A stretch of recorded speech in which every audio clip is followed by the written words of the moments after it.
Hi friends, আবার একটা নতুন ব্লগ নিয়ে চলে এসেছি। তো আজকে কিন্তু দেখো একটা অন্য জায়গা তোমরা দেখতে পাচ্ছ। আমি এসেছি বাপের বাড়ি। তো কালকে আর ভিডিও করিনি, কাল এসেছি সন্ধেবেলায়, রাত করে ঢুকেছি। তো এই সকাল থেকে আজকে ব্লগটা শুরু করছি। তো গুড মর্নিং প্রথমেই সবাইকে। তো এসেছি একটা বিশেষ একটা পারপাসেই এসেছি বলতে পারো, মানে আমার যে বাবা তার বার্থডে। তো সেটা আমরা ভাই বোন মিলে চুপু চুপু আমরা একটা সেলিব্রেট করব। তো সে একটা প্রোগ্রাম হয়েছে, তো বাবা জানে না। তো তার প্রিপারেশন এখন সকাল থেকে স্টার্ট হয়ে গেছে, পুরোটাই তোমাদের সাথে শেয়ার করব। আর এত হাওয়া দিচ্ছে বলবে, দেখো তোমাদেরকে চারপাশটা দেখায়। যে সামনে মাঠটা, তোমরা যারা জানো তারা বুঝতেই পারবে। ওই যে, তো চলো তোমাদেরকে পুরোটা সকাল থেকে রাত পর্যন্ত কি করছি পুরোটাই তোমাদের সাথে শেয়ার করছি। পনিরের তরকারি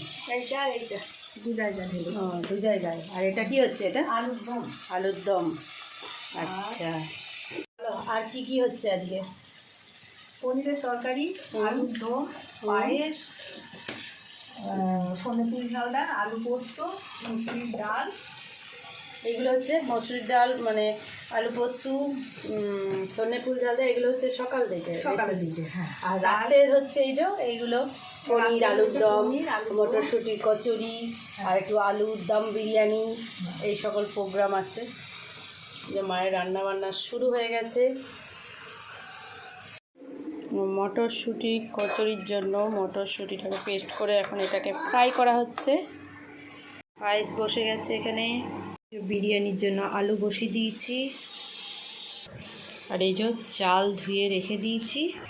আর এইখানে এই যে জলটাই বসিয়েছি, এবার সব কিছু দেবো, গোটা গরম মশলা, নুন, ঘি, যা যা দিতে হয় সব দেব।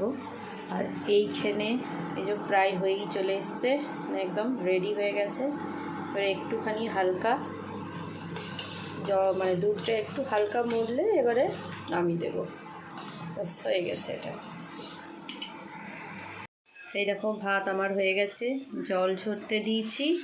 আর এইখানে এই যে আলু, যে মশলা কষছি, এটা আলুর দম বিরিয়ানি হয়ে যাবে। এই যে দমে বসিয়ে দিয়েছি বিরিয়ানিটা। এখানে দেখো মটরশুঁটির যে কচুরি বানাবো তার জন্য এই যে আমি পুর ভরতেও শুরু করে দিয়েছি। এই যে এখন বেলাবেলি হচ্ছে, আমি করছিলাম আর দাদা এসেছে। দাদা এসে আবার একটু পুর করে দিচ্ছে, মানে পুরে আটার সাথে পুরটা ভরে দিচ্ছে। একটু দেখি দাও মামাকে। এই যে মামা, মামা মুখটা তোলো, ছাকাছাকি করছে একদম কাজটা গিয়ে দেখানো।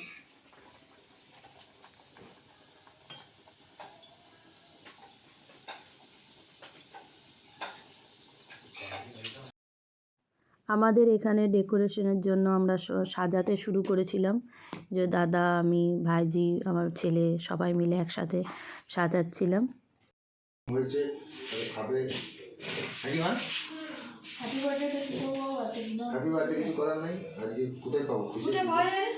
আজকে বন্ধ সব।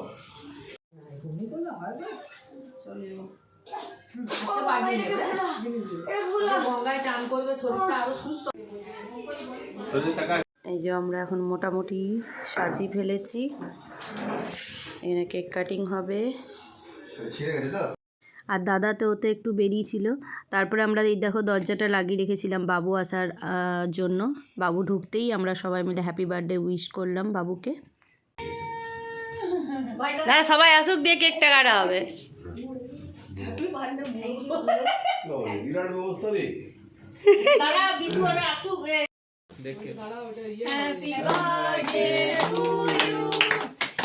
আগে যা, এই এই আরো যা আগে। জিয়া আরো এগিয়ে যা দাদুর কাছে, জিয়া আরো এগিয়ে যা। এই ক্যান্ডেলগুলো আমার বার্থডে তো লাগবে।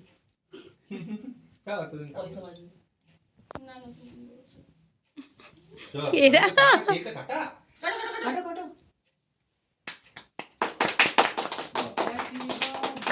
to you, happy birthday to you, happy birthday, happy birthday, happy birthday to you. আগে বড় দিকে দাও, তারপর ছোট দিকে দাও, তারপর যে ঠাম্মাকে 36 বছর ধরে আছে তাকে আগে খাওয়া। ছোট ছাগলটা খাও। আমার জায়গাটা নিয়ে নিলি তো, জায়গাটা নিয়ে নিলি তো। ঠিক আছে, আর ছোট থেকে বড় ভালো আছি। দাঁড়া দাদু यार আগে দাদু খাওয়া চকলেটটাই উঠে দিল তোমার ভারী ট্যালেন্টেড চকলেটটাকে উঠে দিল এই ছোটি ভাই, তারপরে এই বদি ভাই। দাদা ওকে ওই করতে একটু বেশি লাগায় না একটু একটু ওগুলো দাদুকে বেশি লাগায় না বাবা দিনে দাও না না অত লজ্জা পেও না। এটা নয়, এটা এটা বড় জিয়া, লাপেটে করে তুমি এটা কোকোনাট ফ্লেভার আছে। না এটা আমাকে যেতে হবে না না না না, এখানে দাও। আমি কেক খাবো না না খেতে হবে না, এখানে দাও। না না না একটু খাও একটু খাও একটু খান আমরা নিজেরাই খাই এখানে খা না না বর্তমান দা একটু খাওয়ান ও খাতে হবে ও মা একটু সরে যাও। মন যাবো ও মা একটু হবে না দাদু, তুমি হাত দিয়ে খাও, এটা হবে না। অল্প খাও, অল্প খাও। অল্প খাও। সামান্য খান মা বাবুর জন্য একটা গিফট কিনেছিল, সেটাও দিল। আর এই যে ভাইয়ের বউ এসছিল, আর বাচ্চাগুলো সবাই মিলে এবারে খাওয়া দাওয়াতে বসেছে, কারণ রাতও অনেক হয়ে গেছিলো। জানি তো। হ্যাঁ হ্যাঁ চিকেন পকোড়া আমার কি হয় গো পেটে কটা পড়ে থাকা বলে তুমি চিকেন আমার খাওয়া জানো না আমার পেট মুখ দিয়ে এমনি আছে চিকেন পকোড়া খাওয়া এই বাচ্চাগুলোকে নাও। দুটো চিকেন পকোড়া পেটের কোন পুকুরে পড়ে আছে আমি নিজেই জানি না খুঁজে বের করতে হবে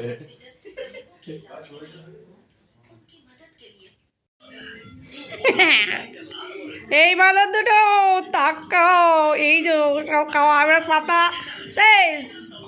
হাই হ্যালো, ওটো ওটো। ওই বিয়ে বাড়িতে খাওয়ার সময় যে ক্যামেরাম্যানটা হয় ওটা আমি। আরে মুখটা লিখে ঢুকিয়ে দেয়। বেশ তো এরই সাথে ব্লগটা শেষ করছি। তোমাদের যদি কিছু ভালো লেগে থাকে তোমরা লাইক, কমেন্ট, শেয়ার এবং সাবস্ক্রাইব করো। আর দেখতে থাকো ব্লগ উইথ লিলি।